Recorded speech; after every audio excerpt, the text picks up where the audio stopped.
Welcome to Leading Edge Insights, the podcast dedicated to helping you sharpen your leadership skills and navigate the complexities of today's business world. I'm your host, Anya Sharma, and today we're tackling a topic that is foundational to any leader's success: problem solving.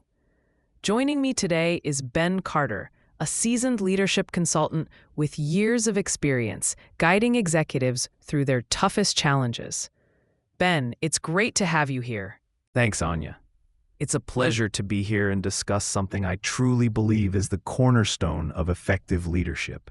And let's just dive right in. Why is problem solving so incredibly important for leaders, especially now in this rapidly changing landscape we operate in? That's an excellent question, Anya. Think about it. Every day, leaders are faced with obstacles.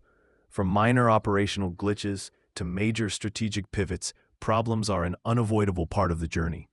In today's volatile, uncertain, complex, and ambiguous, or VUCA world, these problems aren't just frequent, they're often unprecedented. A leader who can't effectively diagnose and address problems will quickly find their team adrift, their projects stalled, and their organization falling behind. It's not just about finding a solution, it's about finding the right solution efficiently and strategically. So it's about more than just putting out fires, then. It's about proactive navigation, wouldn't you say? Absolutely. It's about being the architect of solutions, not just the firefighter. Poor problem solving can lead to costly mistakes, demoralized teams, missed opportunities, and ultimately, organizational decline. On the flip side, strong problem-solving skills allow leaders to innovate, adapt, drive growth, and build resilient, high-performing teams. It fosters confidence, both in the leader and among the team members they guide. That makes perfect sense. Now, when we talk about problem-solving skills in leadership, what exactly are we talking about? Is it just being smart, or is there a specific set of characteristics or a mindset involved? It's definitely more than just raw intelligence.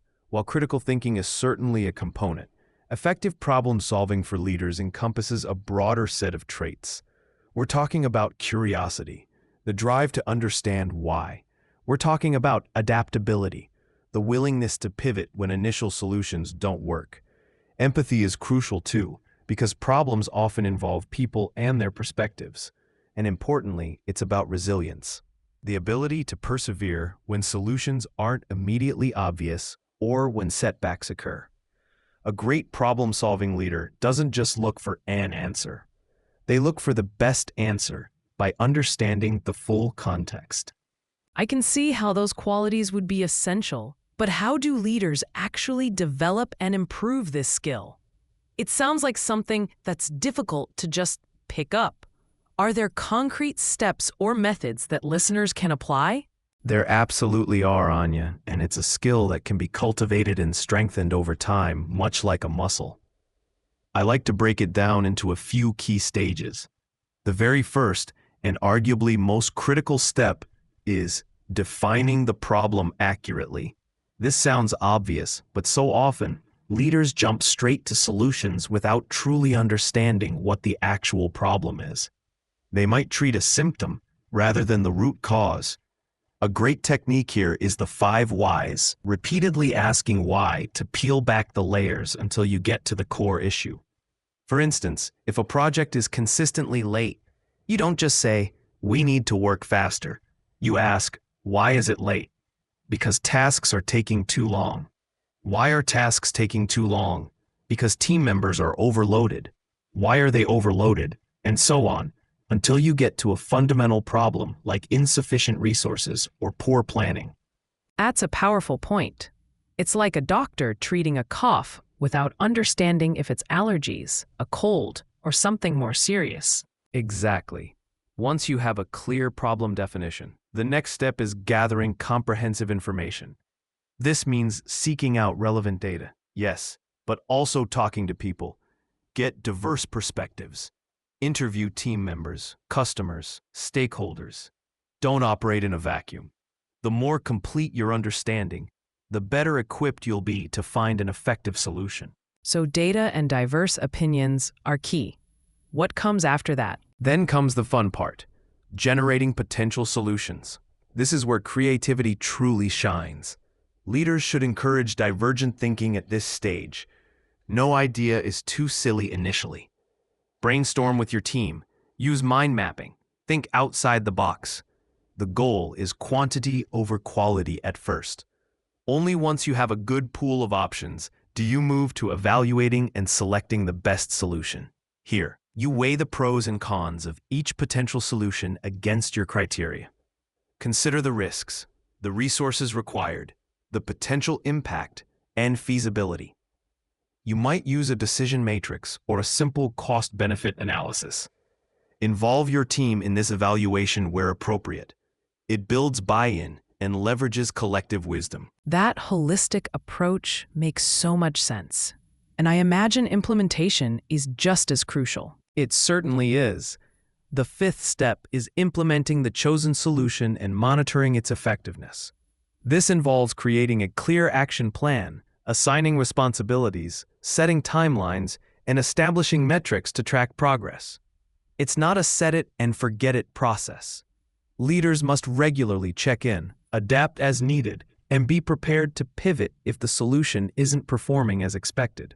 Think of it as a scientific experiment. You hypothesize, test, observe, and adjust. And finally, and this is often overlooked, is learning and adapting. After a problem has been solved, or even if the initial solution failed, conduct a post-mortem. What went well? What could have been done better? What new insights did we gain? Celebrating successes and learning from failures, without blame, creates a culture of continuous improvement. That's a fantastic framework, Ben. It moves problem-solving from an abstract concept to a series of actionable steps. Now, let's talk about the specific nuances for leaders. How can a leader not just improve their own problem-solving, but also cultivate that skill within their team? This is where leadership truly elevates.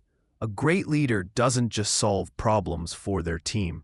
They empower their team to solve problems themselves. This involves several things. Firstly, delegation. Give your team members opportunities to tackle challenges. Don't immediately jump in with the answer. Instead, ask probing questions. How would you approach this? What options have you considered? This coaches them through the process. Secondly, foster psychological safety. Your team needs to feel safe enough to propose ideas, even unconventional ones, and to admit when an approach isn't working, without fear of punishment. This encourages experimentation and honest feedback. Leaders also need to model the behavior. Demonstrate the very process we just outlined.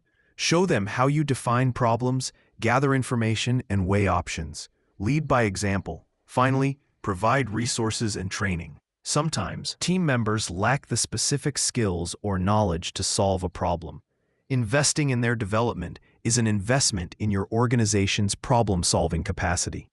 So it's about shifting from being the answer person to being the guide or facilitator for problem-solving within the team. Precisely, and it pays dividends because it not only solves the immediate problem, but also builds capabilities and resilience within the team for future challenges. Imagine a scenario. A critical software update is causing unexpected glitches for customers. A leader who tries to fix everything themselves might burn out and miss deeper issues. But a leader who empowers their tech team to meticulously define the problem, gather user feedback, brainstorm multiple coding solutions, test them rigorously, and then roll out an iterative fix, not only resolves the immediate issue, but also strengthens the team's ability to handle future crises. That's a brilliant example of theory put into practice. Ben, we've covered so much ground today, from the absolute necessity of problem solving to a clear framework for developing it, and even how leaders can amplify this skill across their teams. As we wrap up, what are the core insights you'd really want our listeners to take away from today's discussion? Well, Anya, the first thing is to remember that problem solving isn't some magical innate talent. It's a structured skill that anyone can develop and improve with practice. Leaders especially need to view it as a continuous learning journey.